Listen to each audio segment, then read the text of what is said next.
I have the pleasure to present you Professor Aftalion. She is research director at CNRS in Paris-Saclay and a former student of the École Normale Supérieure in Paris. And she works at the intersection of mathematics and physics. And she is known for her research on Bose-Einstein condensates and also on running performance. And she is actively engaged in science outreach, notably through the YouTube channel Video di Math, who had a recent prize. And she is the author of the book PA Champion, 40 Facts You Didn't Know About Sports and Science for Springer.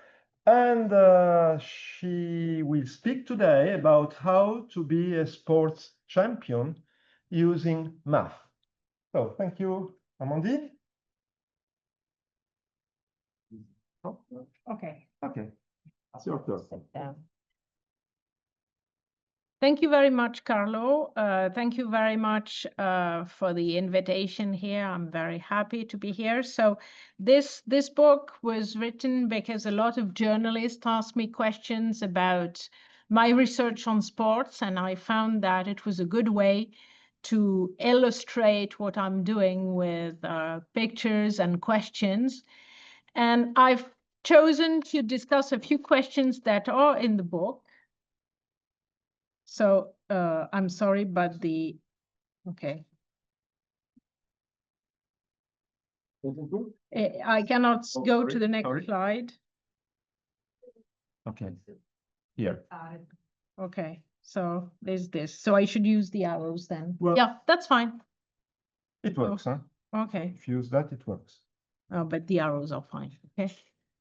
So the first issue is, what is the fastest sport? So you've seen the slide, so I'll give you the answers. The fastest sport is shuttlecock, with the record at 565 kilometers per hour.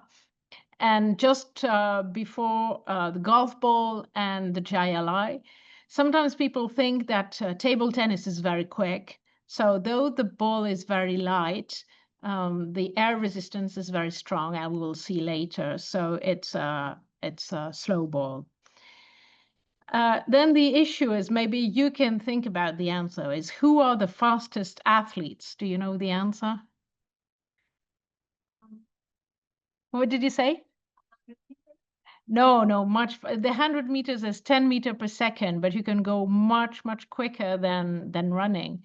You should think about it with Milano coming. It's skiers, downhill skiers. They go at 250 kilometers per hour. Sometimes people think that if you jump from the sky, if you're a skydiver, you could go quicker, but you would need to dive from the far away in space, like 40,000 kilometers away, to reach the velocity of downhill skiers. If you jump from the Alps, for instance, you never reach these record velocity of skiers.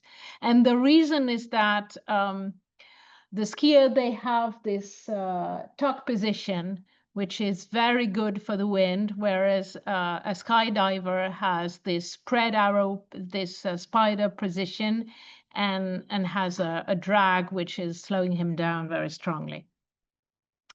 So the next issue about velocity is, what sport requires the fastest velocity? Fastest reaction speed, sorry, in terms of velocity in the brain. No, there's something much quicker. So I try to find Italian athletes is tennis, either tennis or baseball, where you have to decide in 30 milliseconds, more or less, on which side you're going, which is very, very quick. And if you're wrong, then you lose the point. Something else about velocity is the fastest wheelchair athletes, they outstrip the able-bodied.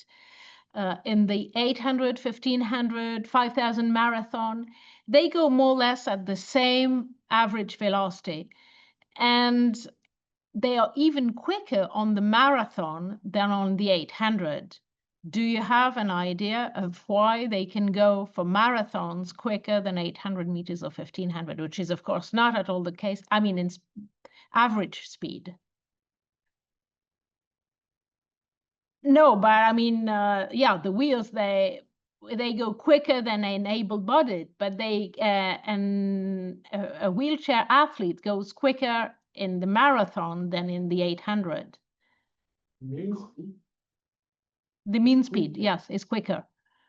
Because you need more speed to arrive to the top speed than... No, but that's the 800, 1500. It's really the marathon, which is quicker than, okay, let's say the 5,000.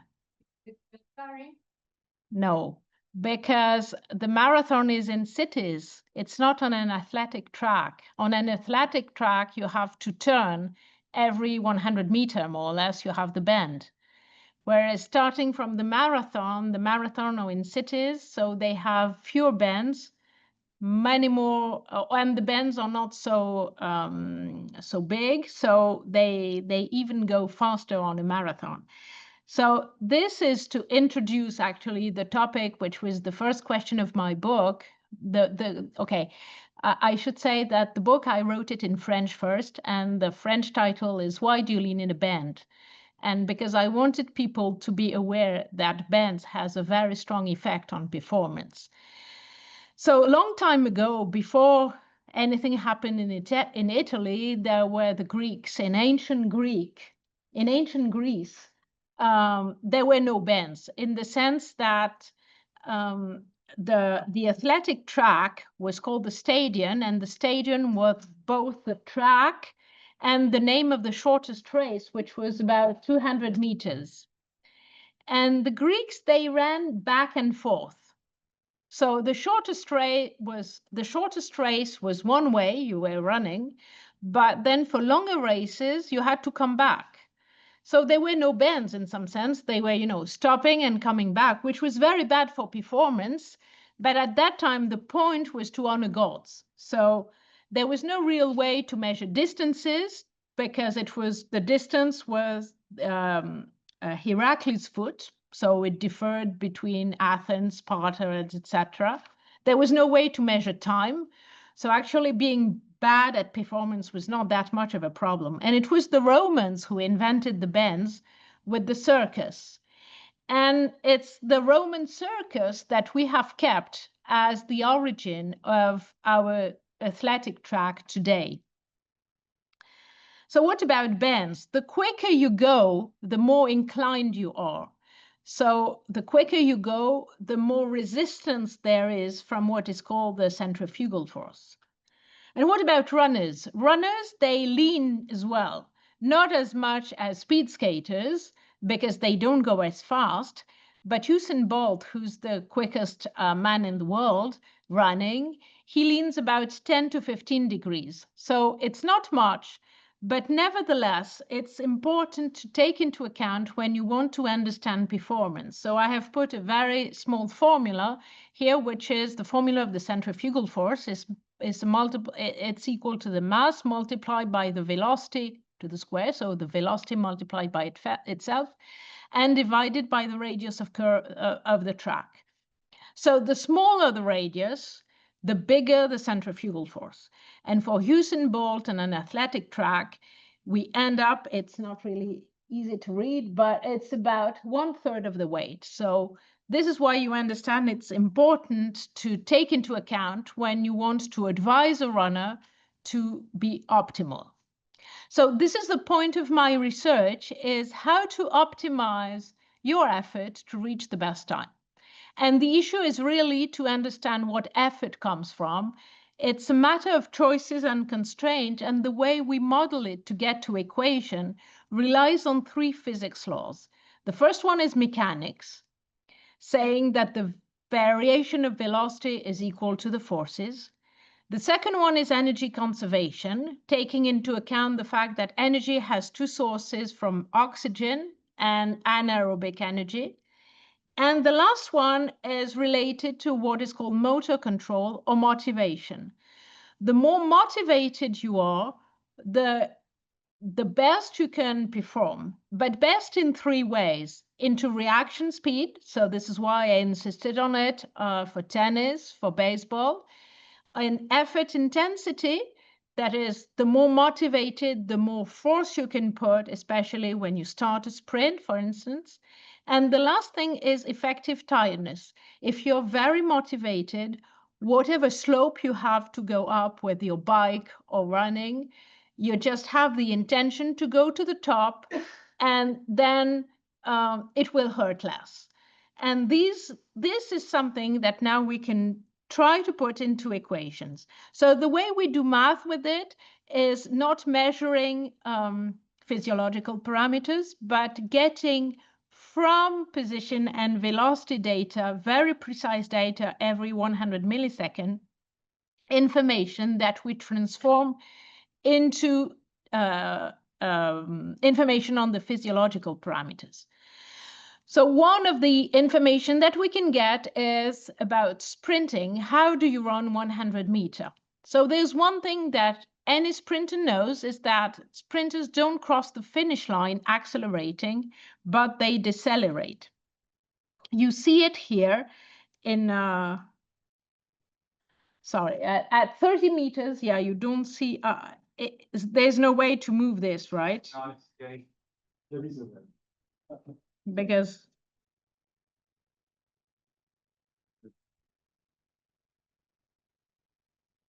Oops. Here it is. I will put it here and then. okay, then we'll see. Then I can move it with the, okay, no, I can, oop. And then you can. Oh, it has disappeared. Very good. Good. Oh, no, it's on the top. Perfect. Yeah, okay, Nope. let's, Oh, well, we will. okay, anyway, Move. for this point, you can see the distance here.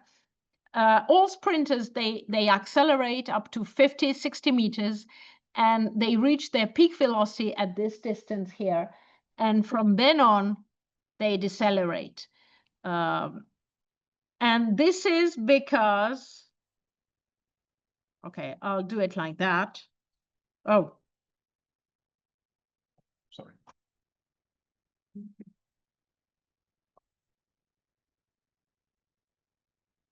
no, but I have lost control to move my slides now. Oh, no, that's fine.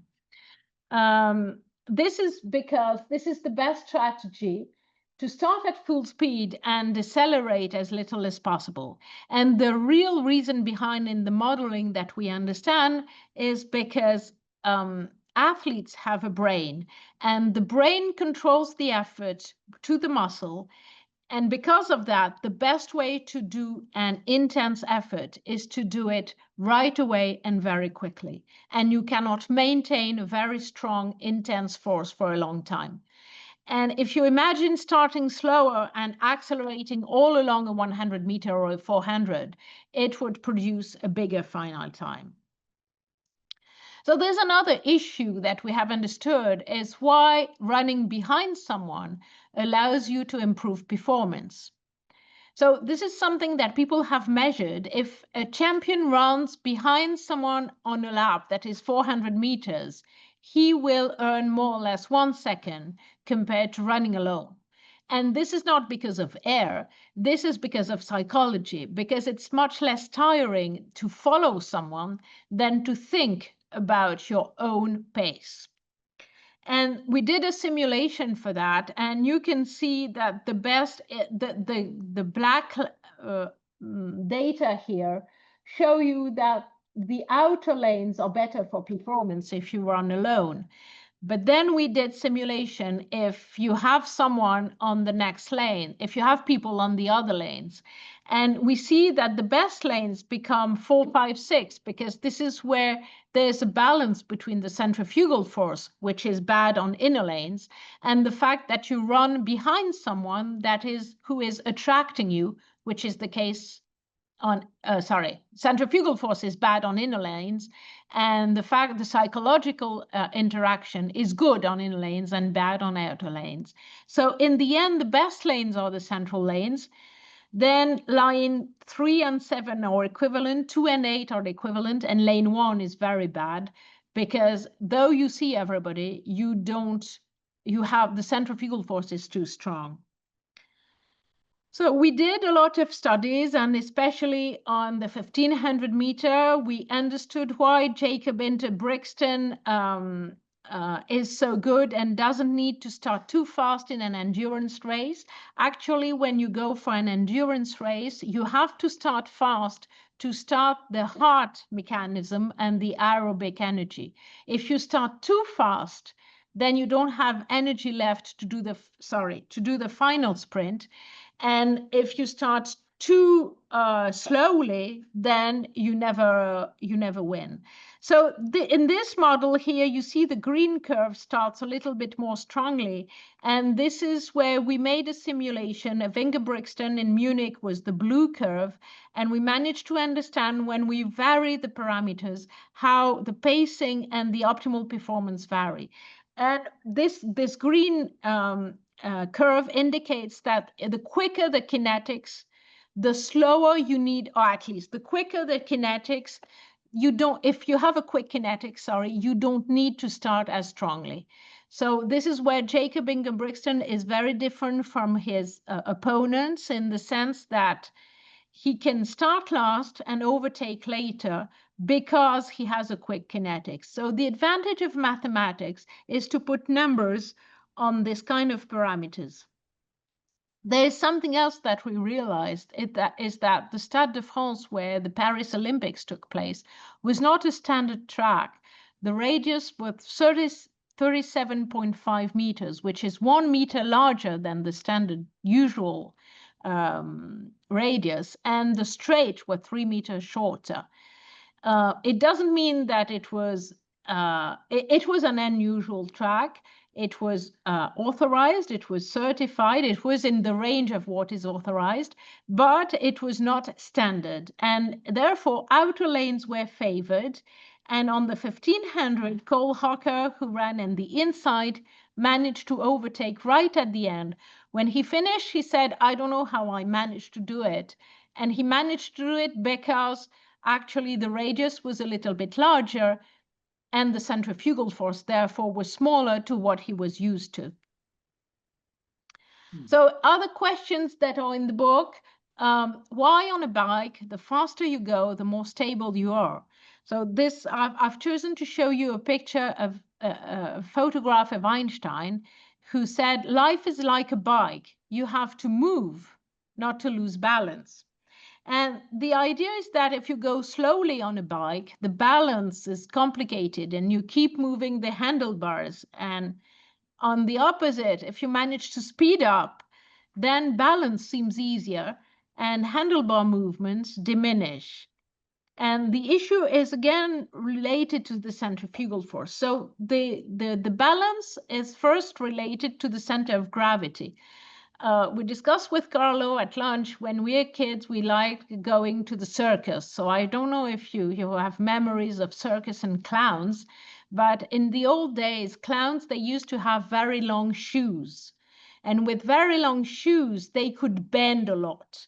And the reason is that actually you can stand in balance as long as your center of gravity, that is more or less the center of your body, is above the figure, the geometrical figure that relates all your points of contact with the ground. So if you have very long shoes, then you can bend a lot up to the center of gravity being above your shoes. And on a bike is the same, is if you move the handlebars, then you increase the area, the geometrical surface on the ground relating you where your center of gravity can be. So you increase the area in contact with the ground, and then you can even stand on your bike and keep your balance. So when you start falling down on one hand, the fact is that a push with the handlebars creates a centrifugal force. So it's the same formula as I put before. The centrifugal force is proportional to the velocity to the square and inversely proportional to your radius. So if you go very fast, you need a big radius, and a big radius is a small movement of handlebars. If you go quickly, V is small, so you need a small r. And small are very small radius. You have to imagine if you want to do a very small radius with your bike, you need a very big movement of the handlebars. So this is why keeping your balance at high velocity requires a small movement. Another question that is in the book is, why do basketball players seem to hang in the air? So Michael Jordan, the American basketball player, is often said to fly. And the issue is why and how. Actually, again, it's an effect of the center of gravity. And this is what I'm going to explain. When you jump, whoever you are, your center of gravity follows here a curve, which is a parabola, which is going up and down. But if you move your body at the same time that the center of gravity is moving, then, if you move your body at the same time that you're jumping, you can move your center of gravity. So for instance, if I raise my arm here, then my center of gravity is going up. If I fold my feet, my center of gravity is going up. So if the basketball player here is holding his arms and is putting his arms to the top and folding his legs, then his center of gravity is moving up on his body. But if the center of gravity moves up at the same time that the parabola is going up and down, the effect is that the head remains more or less at the same level. And because what you're looking at is the head, you have the impression that the head stays at the same level, so that the person seems to fly, seems to hang in the air. So it's just an effect of the center of gravity. And it works the same for ballet dancers doing grand jeté. When they do the grand jeté, they raise their arms, and this gives the impression of flying. So it's a very simple mathematical example of how you can give an effect related to a physical explanation. So I was saying that when the weight is dominant, the trajectory of anything is a parabola. So it's a curve which is defined like this. And the longest range is when you have the intermediate angle here, 45 degrees. But the issue is, okay, if I throw a shot put or if I do long jump, then the altitude at the beginning and at the end is not the same. The initial height and the final height are not the same. So then you can go further, and the optimal angle is no longer 45 degrees, but may become 42, for instance, for the shot put. But the issue is how important this 42 is in the fact that you do an optimal throw.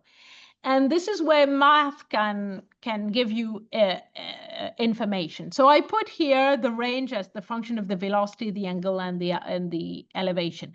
It's not the formula that is interesting. Is the fact that math can give you information about variation, about derivatives. And if you know derivatives, then you can understand how, when you vary a parameter, how much it influences your results. So for instance, I'm doing shot put, and I want to understand whether I should improve my force, my height, or my velocity, or that is, improve the velocity, the angle. If I'm not precise with the angle, is it a very big problem or not, or the altitude? So I can compute variations in velocity, in angle, etc. And it turns out that if I do 5% of variation in angle or 5% in altitude, that is, I don't choose the optimal height with my hand, then the change in range will be a few centimeters.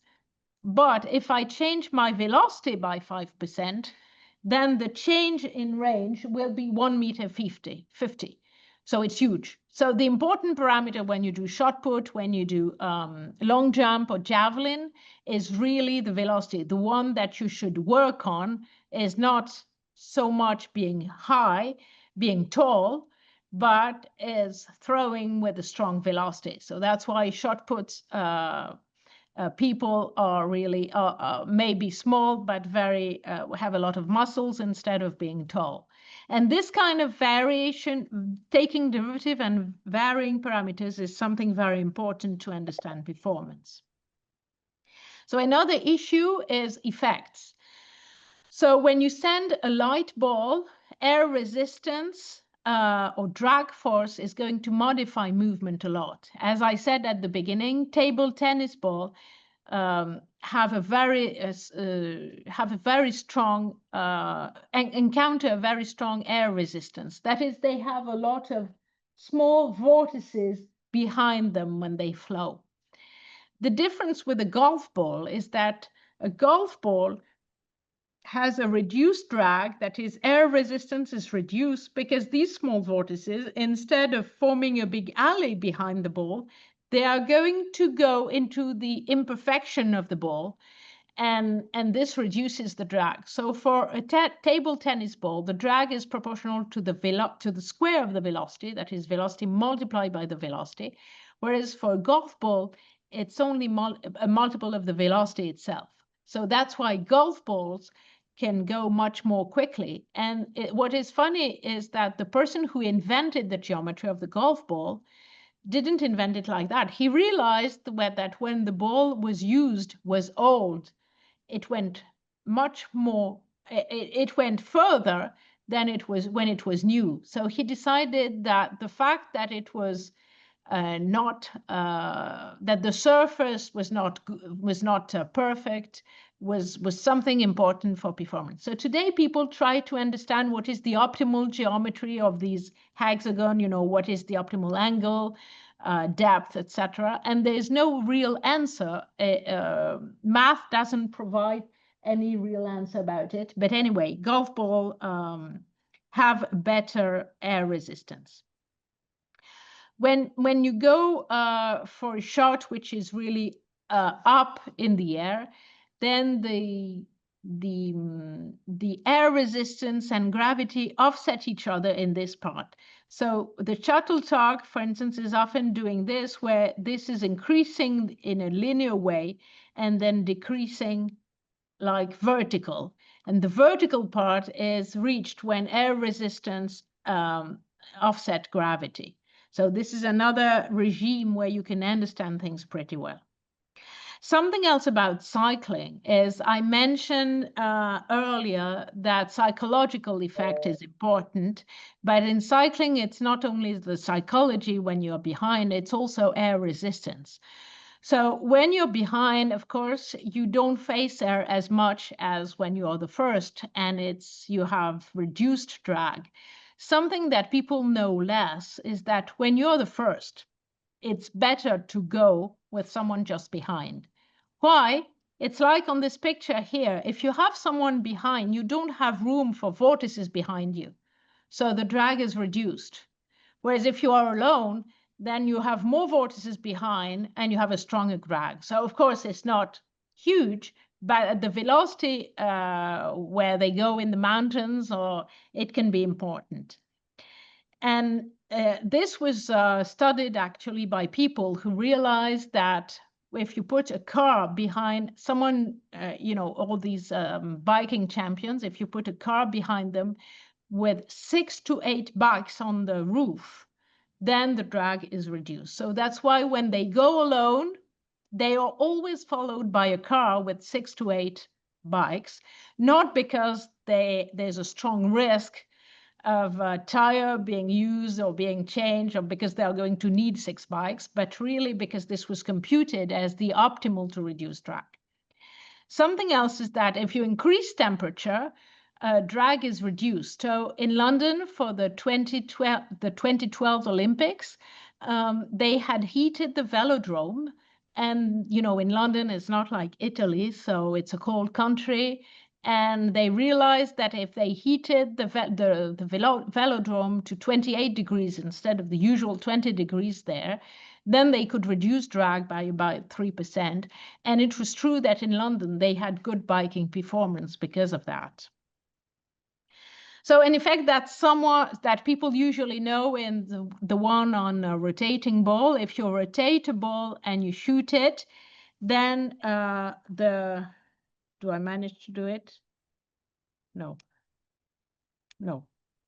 Oh, sorry. Okay, so if I'm here on the top, if the ball is rotating to the right like this, when I'm on the top, I meet the air with the opposite velocity. whereas when I'm on the bottom, I am going with the same velocity as the air. So it turns out that the top, if the ball is rotating like this to the right, the top has a smaller velocity than the bottom. And there's a physics law that relates velocity to pressure. It's Bernoulli law. If you have a high velocity, you have a small pressure. If you have a small velocity, you have a high pressure. So making a difference in velocity creates a difference in pressure, and difference in pressure means you push from one side to the other, so it makes a force. So if you rotate a ball like this, you're going to create a force that is moving in the perpendicular direction. And this is on a rotating ball in football, this is often used because if at the same time that you send the ball, you make it rotate, then it's likely that the ball can outstrip the wall in front of you and go into the goals. What people know less is that if the ball went on, then it would go on a spiral. And you can compute explicitly the spiral related to the initial velocity with which you rotate the ball. So usually young kids, they know it when they start playing football, but they don't always relate it to Bernoulli law, which is often used in other parts of physics. Something else is, why do you swim faster slightly underwater? I should say that when you are in the water, the drag, the resistance of water is a little bit more complicated than with the air because it's made up of three parts. So there's the pressure drag, as in the air, that is, you have to be hydrodynamic, that is to be as elongated and thin as possible. This is the equivalent of aerodynamic. Then there's the skin friction. That's why they had swimming suit at some point, and they try to reduce skin friction as much as they can. And then there's a drag related to the waves. That is, when you swim, you create waves in the pool, and the waves they're going to slow you down. And when you are underwater, the waves that you create are not so important as when you are at the surface, and it's the same for the pressure drag. So if you are more or less at a depth which is the equivalent of the width of your body, this is the optimal place to be to swim. And this is why if you watch little kids learning to swim, they often tend not to swim at the surface, but to swim a little bit down. And I'm in a swimming club, and I often hear parents saying, but keep your head out of the water. Keep your head out of the water, because, parents are really scared that their kids is not going to breathe enough if he's swimming underwater. But actually, kids have the natural intuition that if they are slightly underwater, then it's much easier to swim because resistance is smaller.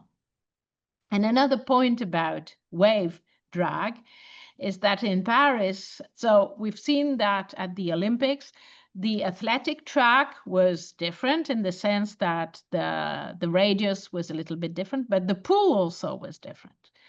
You have to know that in 2008, at the Beijing Olympics, it was decided that the authorized depth for a pool was 3 meters, because at that time, 2008, that was the time of swimming suits, they realized that with 3 meters depth, which was compared to 2 meters 0.10 before, then they reduced the wave drag. That is, when you swim, you create waves. If your pool is very deep, your waves are going to go to the bottom of the pool, but by the time they are reflected, you are far away, and this doesn't create as much turbulence. So nowadays, swimmers, competitive swimmers, they are used to 3 meter deep pool. What happened in Paris is that they wanted to build a temporary pool, and they decided that 3 meters was a lot of water. So they built a pool 2 meter 0.50. Of course, that was less water, that was better for ecology, But what happened is that almost no record was beaten. For the 100-meter breaststroke, the 3 best swimmers did 1 second more than 3 weeks before. And this is where the scandal of the Paris pool started, because everybody realized that it was really important to have a deep pool. So I mentioned it here. So swimming slightly underwater is quicker. That's why the International Swimming Federation some time ago made it limited the length of underwater in a competition. So you're allowed to 15 meters for not more underwater, because before people realized that they could beat records swimming 50 meters underwater. So this is not allowed today. And the technique underwater is using your body to create a thrust with an undulatory motion. So you have to imagine that when you undulate, the water behind has small vortices that are created. If you undulate properly, then the vortices you create, they are going to push you to go a little bit further. So having a very good and important undulation allows you to benefit actually from the water drag to propulse you a little bit more. And in France, this was very popular because we had, for the Paris Olympic, a French champion who really improved the undulatory technique. And he managed to both use these undulation at the beginning to create a difference with his opponents, and he was he was known as the next Michael Phelps here. So his name is Léon Marchand, and he's the only, I would say, French that is really making the difference in medals for France after both the pool scandal and the athletic track difference. I think I'll stop here. I thank you for your attention. And if you want more questions, they are in the book.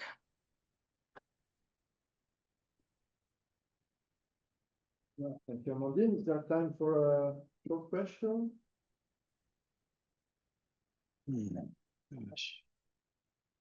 Yes. My curiosity is again about the shape of the track, because I've seen that you have a precise model for running, where you can detect that the track, where you could detect that the track had an effect on the running.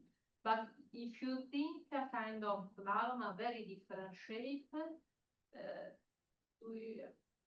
do you have a way to incorporate in the model to give a forecast of? Oh, if you give me the topography of the track, for instance, if you go running in Padova and you... The shape, even the shape, the geometric shape. Yes, if you give me the geometry, I mean, giving me the function as the distance, and you gave me exactly the curvature, then the model will tell you exactly what to do. It doesn't need to be a straight and half circles or part of a circle. It turns out that there's a mathematical theorem.